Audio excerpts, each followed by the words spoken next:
So మనం ఈరోజు కొంచెం ఐసీఎల్ గురించి మాట్లాడుకుందాం. చాలామంది ఐసీఎల్ సర్జరీస్ గురించి అడుగుతున్నారు. ఎలా చేస్తారు, సేఫా కాదా, లేసిక్ ఎలిజిబిలిటీ లేకపోతే ఇది చేయించుకోవచ్చా అంటే ICL surgery is definitely safe అండి, హ్యాపీగా చేయించుకోవచ్చు. కానీ మీకు ఆ ఎలిజిబిలిటీ క్రైటీరియాని మీట్ అవ్వాలి. చాలా స్ట్రిక్ట్ క్రైటీరియా ఉంటుంది. మనం స్కాన్స్ చేసి మీ ఐబాల్ మెజర్మెంట్స్ అవన్నీ తీసుకొని మీకు లోపల ఐసీఎల్ కంటి లోపల పెట్టే ప్లేస్ ఉందా లేదా అనేది ఫస్ట్ చెక్ చేస్తాం. ఒకవేళ కనుక ఆ ప్లేస్ ఉంది అంటే డెఫినెట్గా యు ఆర్ ఎలిజిబుల్, హ్యాపీగా చేయించుకోవచ్చు.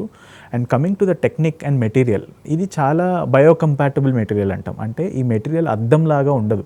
It's like rubber material, rubbery material ఉంటుంది. యాక్రిలిక్ అంటాం ఈ మెటీరియల్ని.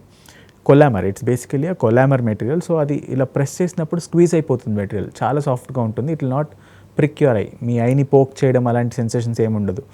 సో మనకి కంట్లో న్యాచురల్ లెన్స్ ఉంటుంది అందరికీ. ఈ న్యాచురల్ లెన్స్ మీద ఒక చిన్న లెన్స్ని కూర్చోపెడతాం. ఈ ప్రాసెస్ని ఐసీఎల్ అంటాం.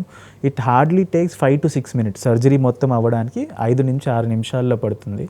వెరీ నెక్స్ట్ డే, సర్జరీ అయిన నెక్స్ట్ డే నుంచి మీరు ప్రపంచాన్ని వేరేలాగా చూస్తారు. ఎందుకంటే ఒక -10 పవర్ ఉన్నవాళ్ళు పొద్దున్న లేస్తే లిటరలీ వాళ్ళ అద్దాలు కూడా వెతుక్కోవాల్సిన పరిస్థితి. అలాంటిది you will wake up with a beautiful vision.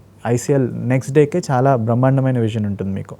So definitely ICL surgery is very very safe provided you are the right candidate. దానికి కొంచెం మనం స్క్రీనింగ్కి వెళ్ళినప్పుడు చెప్తారు, మీకు ఓకే అంతా బాగానే ఉంది, కార్నియాలో డెప్త్, ఏసీలో యాంటీరిక్ చెంబర్ అంటాము, దాంట్లో డెప్త్ అంతా పర్ఫెక్ట్గా ఉంది అంటే హ్యాపీగా చేయించుకోవచ్చు ఐసీఎల్.